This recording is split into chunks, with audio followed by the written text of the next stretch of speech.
Hi, everyone, and welcome to the Dr. Christopher Hall Show here on the Total Media Network. And I'm excited about the program. Dr. Christopher Hall. Dr. Hall, how are you?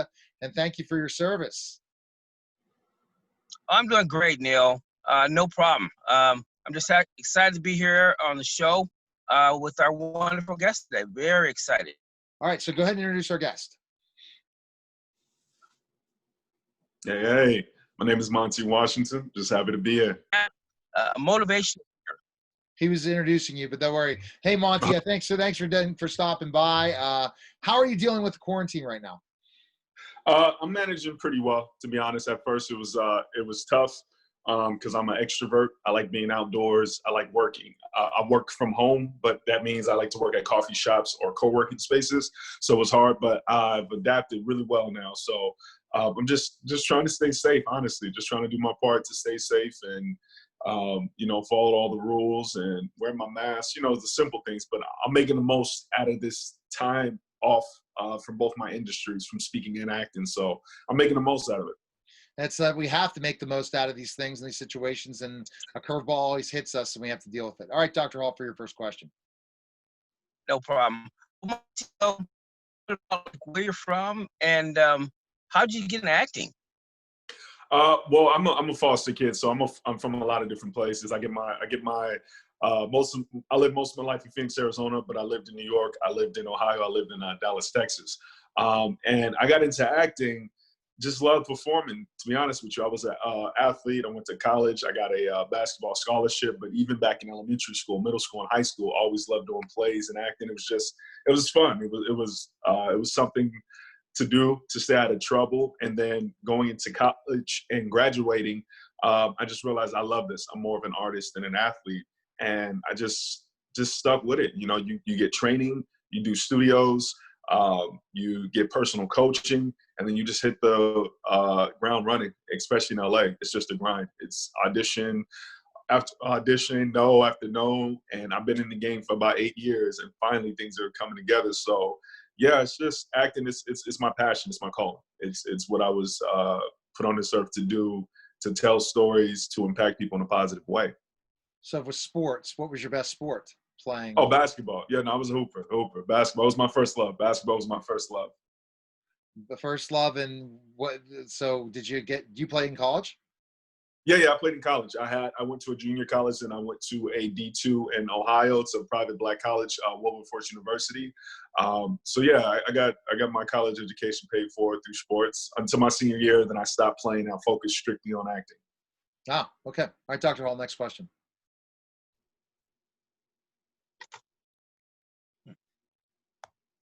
You ready for the next question, Dr. Hall? Yes, I am. All right, go ahead. Wow, no problem.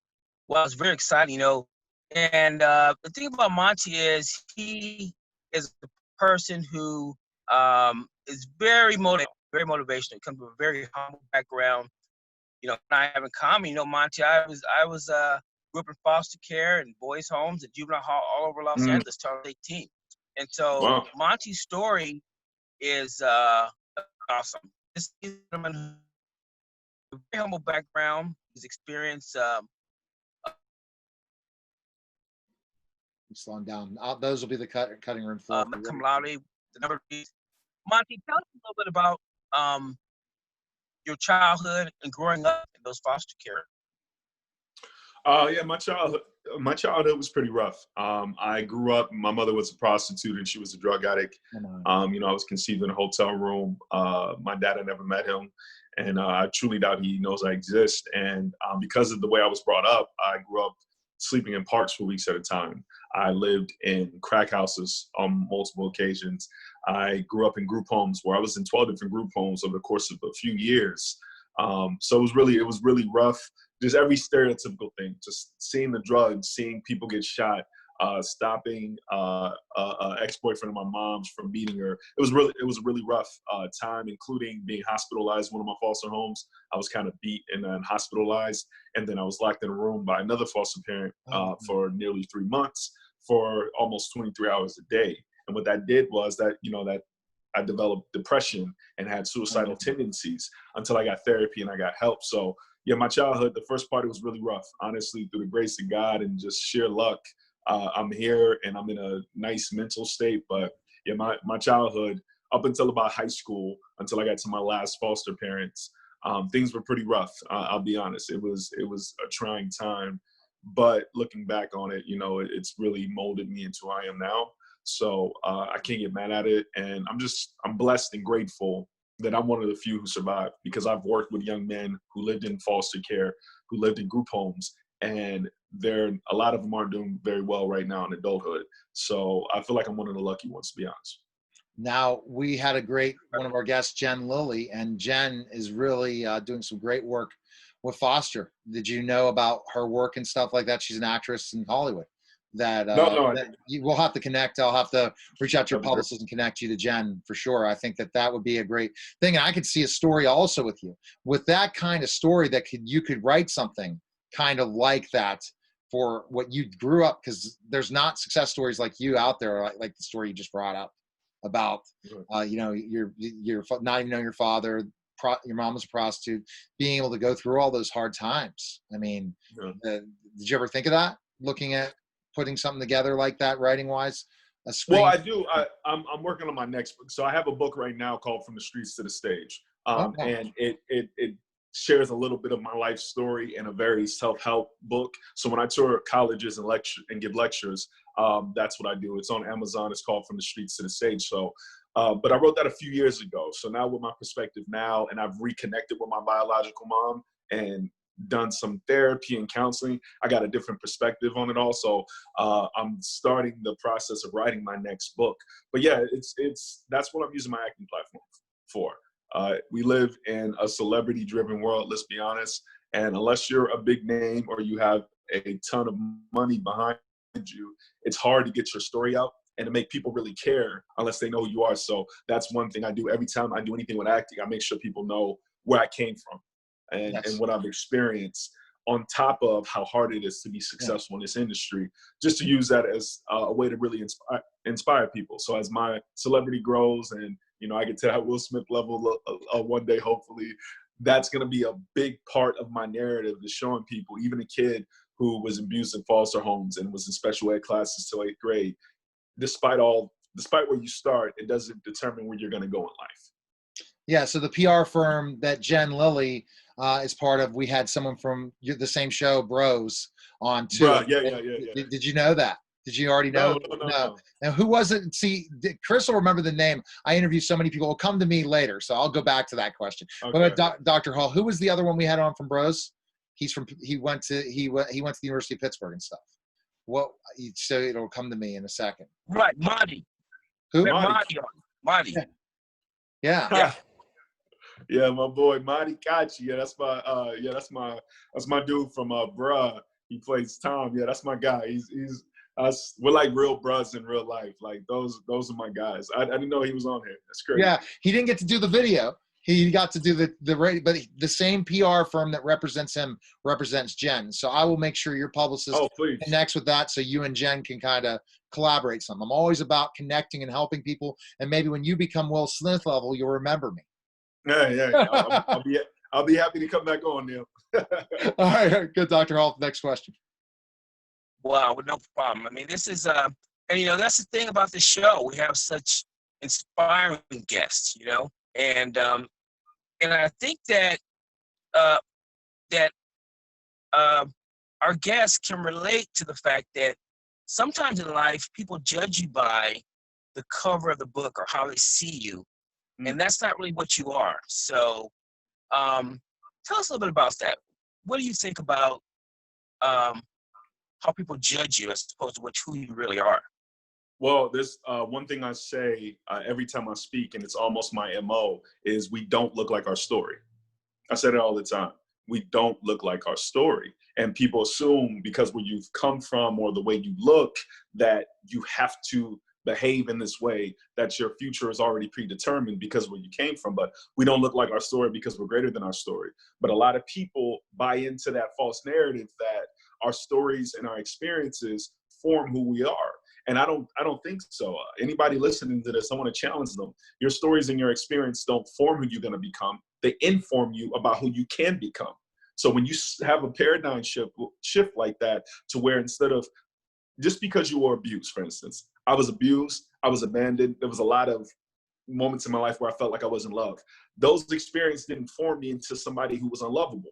Those experiences gave me information on what it feels like to be abused and not loved, so I don't give those experiences or abuse somebody else. You're not a failure because you're not a failure because of your experiences, right? You have those experiences so you can learn the lessons that only failure can provide for you. So to anybody out there that eschew one thing or another, remember, we don't look like our story. And the only way you can get to the bottom of it is to engage with the person, really get to know who they are and what makes them tick, because we all behave, we all act based off of our experiences. Now, some people say, my dad was a drug addict or alcoholic, so I have to be a drug addict or alcoholic, right? A lot of people believe that, but instead it's like you experience that negative, that hurtful experience. So now that information that you ascertain from it can make you a better version of yourself. So I believe by going through all those negative experiences, it made me a much better version of the Monti now as a grown man. If I would have had a normal life without any adversity, I don't think I would be as loving as I am of people, as understanding. I wouldn't be as driven. So, you know, our stories don't form us, they inform us, because we don't look like our story. See, I love that answer, and that's the motivation that we try to do here on the Dr. Christopher Hall Show. And also myself as, Neil Haley, I look at my growth at 47 years old and where I am today and how I act compared to when I was a professional wrestler, and how I was minor leagues, never got to the big time, but how I interacted with people, how I dealt with people, how I dealt with adversity, to today where I deal with adversity. And I'm able to just say, you know what?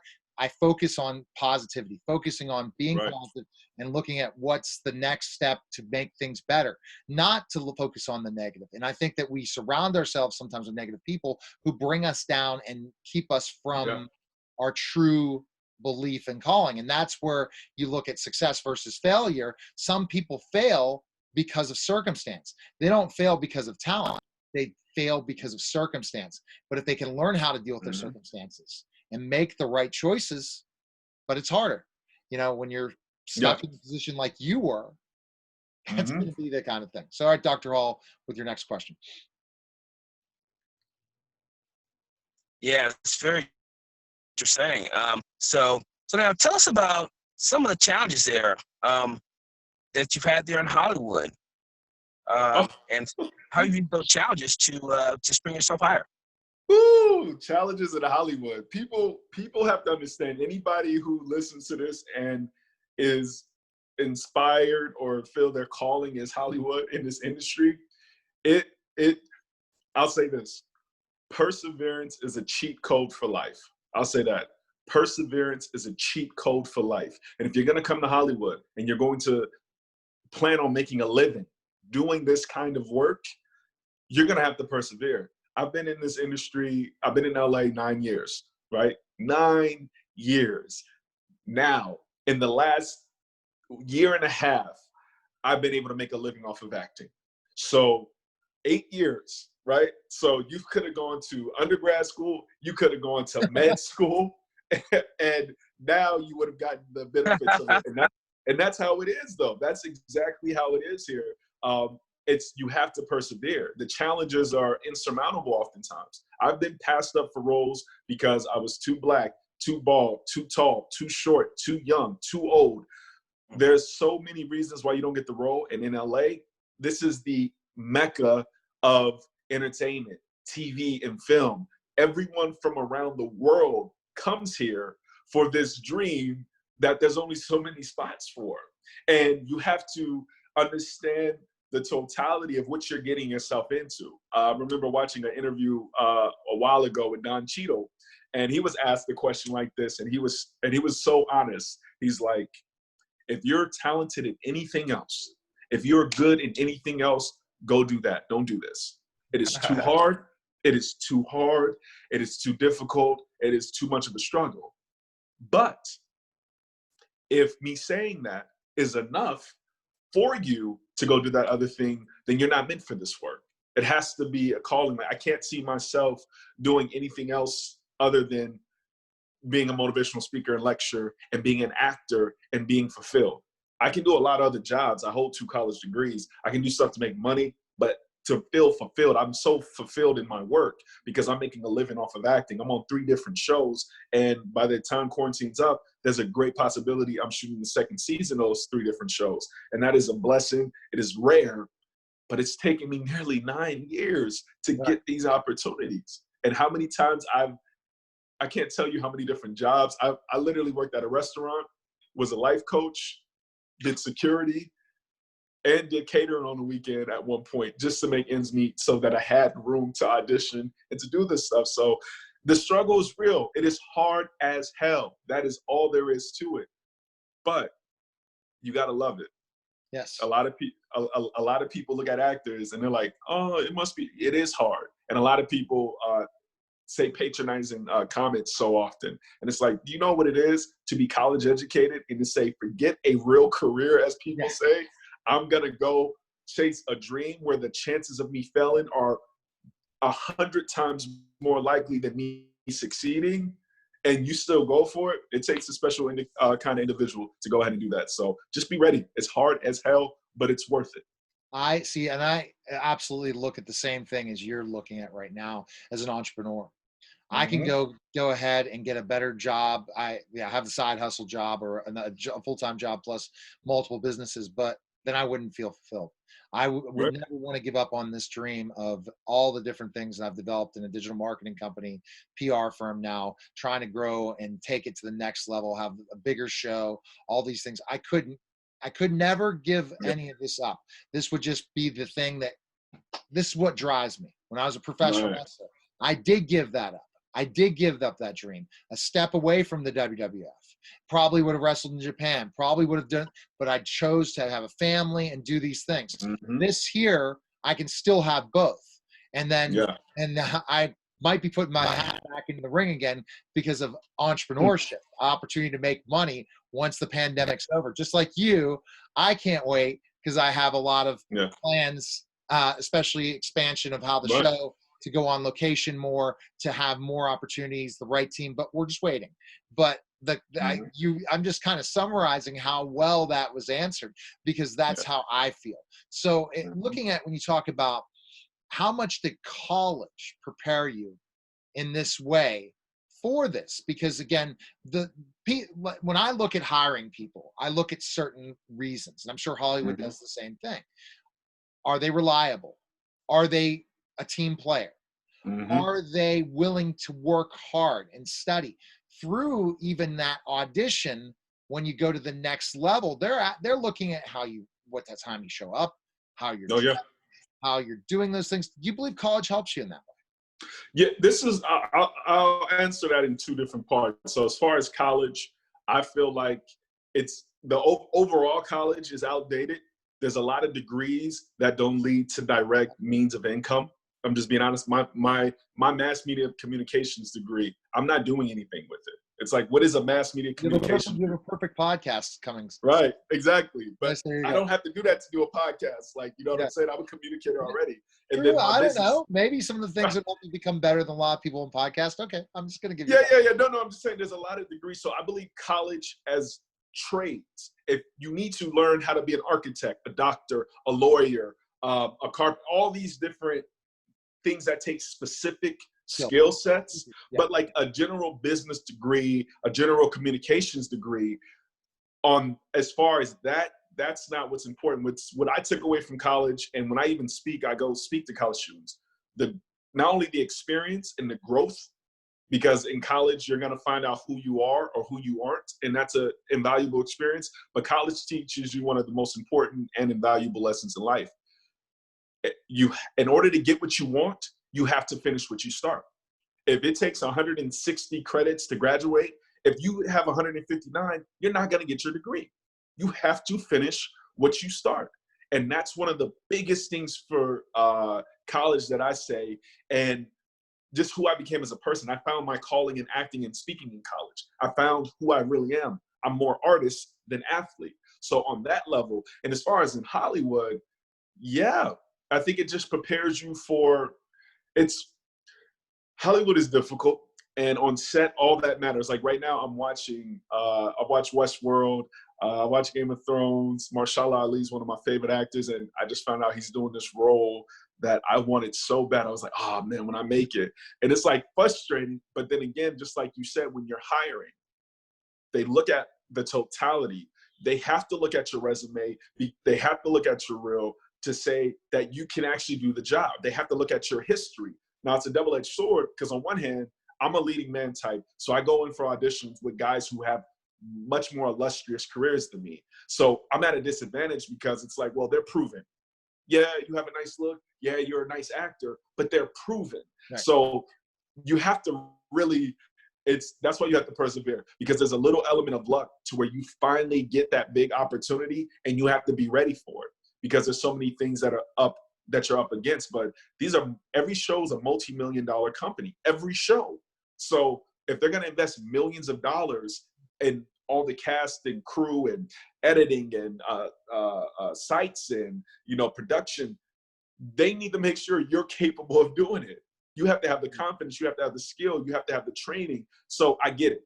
It's a lot at stake, and a lot of actors, we take it personal, thinking, oh, we're not good enough. Sometimes you're not ready. I wasn't ready for the Tyler Perry show years ago. I wasn't. Bruh, I went on set with Monti and my boy Barry and my boy Philip, and we killed it. Why? Because I was ready. And Tyler Perry works at a completely different rate and pace than any other production company. But if I didn't get my BET show Games People Play first, which was my first recurring role on TV, I had to learn it's a different experience when you're on set for a couple of months versus you come on set, you say 3 or 4 words and you leave. But I had to learn that experience because if I would have got to Tyler Perry before that, I would have crashed and burned. Yeah. But now I'm so much more confident, so much ready, and so much more prepared that whatever comes my way, I'm ready for it. So yeah, part of that is. I think it's definitely college, and I think that you're right about degrees that are useless. But having to work hard, having to put the hours in, having to perform to get that degree is such an important thing. And I believe that that it's such a part of it. Now, Dr. Hall, also thinking about, when we think about his story, you think about the adversity he dealt with in different things, but then bam, he gets this opportunity and he goes with it. But I think they look for workable people. They look for certain things. They want experience, but they also want, are they going to be able to follow direction? And that's where the director is such a powerful thing. Go ahead, Dr. Hall, with your next question. Are you there, Dr. Hall? Don't worry, you're not frozen. It's Dr. Hall. No. Chris. Okay. He bounced, so he's off for a second. Maybe his phone. Okay. Let's go back to finally kind of not closing it out, because I want to talk about your latest project. He's good jumping back in. But let's talk about Bra for a second, who your role in this is, and then talk about some of your other projects you've done. And what I'm trying to tell all actors now, just because it's over, you got to still stay on it, because guess what? Because if there's nothing else to promote the old stuff as well, because the old stuff people can go back and watch now. But go ahead and tell us. Yeah, I mean, it's incredible important for that. And my role, I play Bill. I play architect. Out of the 4 bros, bros, just it's you got 4 college friends, frat brothers who are navigating life and dating in Atlanta in the 20th century, which is dope because you can't really point to a show where you see 4 African-American men just living life normal at the forefront of the show. And that's part of the beauty of it, in which we're all grateful that Tyler Perry, chose us for that. But it's just my character. I'm one of the outspoken ones in the group, and I made the cardinal sin.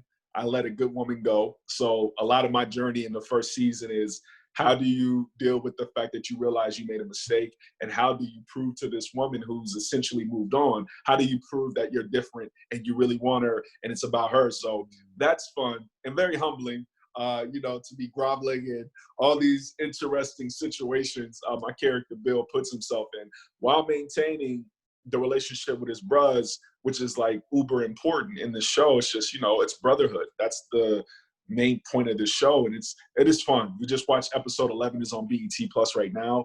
It's streaming. We got one more episode before we do like a mid-season break, because there's 24 episodes in total. And it's just fun. Everything you see on there, yeah, everything you see on there, we bring in real life. We chat. We got a group chat. We talking. I'm probably about to call one of them after we get off with this. The relationship you see on screen is as genuine as it gets. I've worked on other sets with other people where it's a very work relationship. We working cool. After we go our separate ways. You do you, I do me. But with this, the brotherhood it's a real thing, and it translates on screen, and it's such a fun show. It's so fun. All right, Dr. Hall, now are you okay? Ready for the next question? Yeah, sounds good. Yeah, I mean, and that's great, that interaction with you and the members on the show. Now, let me ask you this: how do young Black men end up in special ed, but are able to graduate magna cum laude from college? Tell us about that. Well, part of it is it's work.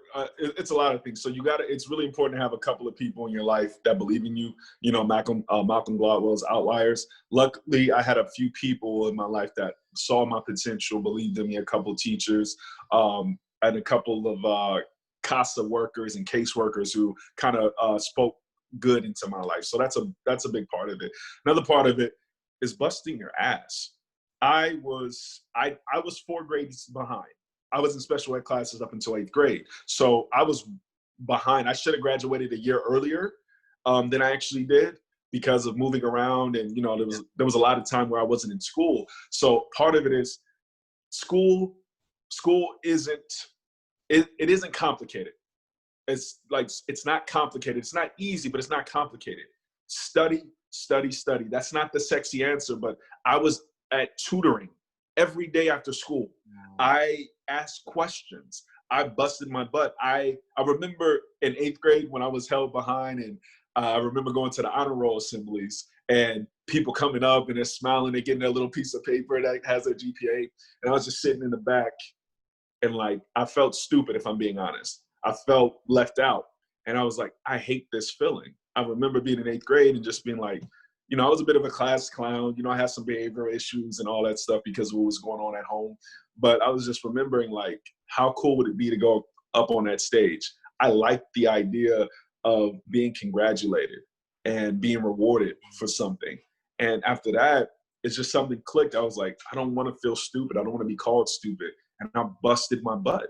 I applied myself. I made my education priority, along with sports. And my last foster parent, my foster dad, Jeffrey Banks, Pops, he made it very clear that studies come before sports. So if you're going to be a successful athlete, which basketball was my love, I loved it, I had to apply myself. So that's what it was. I made it a priority. You got to make it a priority, your education, and see where it can get you, because I knew my foster parents, the moment I hit 18, I'm out. What am I going to go do? Just work at a normal job, and that's my life? College set me up for success in that way. I got to go somewhere else, and I got to leave the state, and I got to experience that. And I just made my education a priority. I understood the importance of that, and I made it a priority. And that's what people got to do. You got to focus on your studies. See, that's a fabulous part of the story that, again, that's why the book. So again, that's why, and again, we're trying to promote your other projects, but the book, so you really you're a hybrid in so many ways, a jack of all trades. And I love that, because the fact is that you have the multiple ways of promotion and development. How did you figure that out? I know your story, but did somebody encourage you to tell the story? Yeah, actually, I think it was junior year.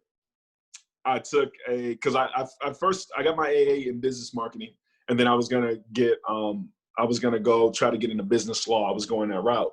And my teacher, I think sophomore, junior year in college, she was like, I don't know if you're built for lawyer work. Are you, your personality? She's like, have you ever seen a happy criminal law lawyer or business lawyer? Because those are the two areas I was thinking about. And I'm like, no. She's like, okay, just think about something else. So anyways, I switched my major to communications, because I was like, okay, I like communicating. PR was really dope to me and all that. And I had a public speaking class, and I wasn't taking it serious. And my teacher was like, Monti, tell me something about yourself nobody knows. And so we had this whole conversation, and I told her a little bit about my story, and she kind of dug it out of me. And she's like, oh my God. Because I was a cool dude. I was a big man on campus, and nobody knew that because I was ashamed of being a foster kid. I was ashamed of my mother and, where I came from. And she said, she bribed me. My teacher bribed me. She said, if you, the next public speaking day, so the next time we have to get up in front of class, if you tell people your story and you do it honestly, without any jokes, without any clowning, I'll give you an A for the course.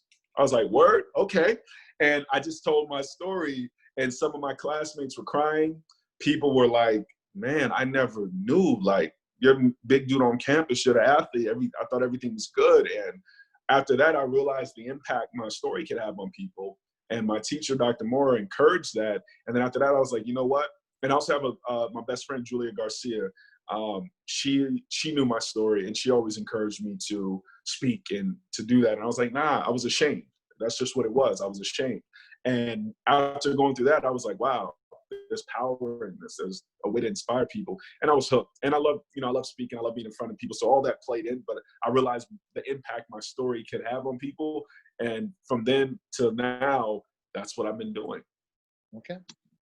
Dr. Hall, summarize Monti for us.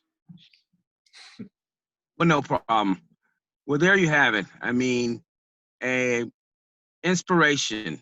I'd say Mr. Motivation, Monti, an individual who has started out from a very humble background, where we were in special education, and we had thoughts of not really wanting to be here. But Monti overcame that, used hard work, grit, to work his way up.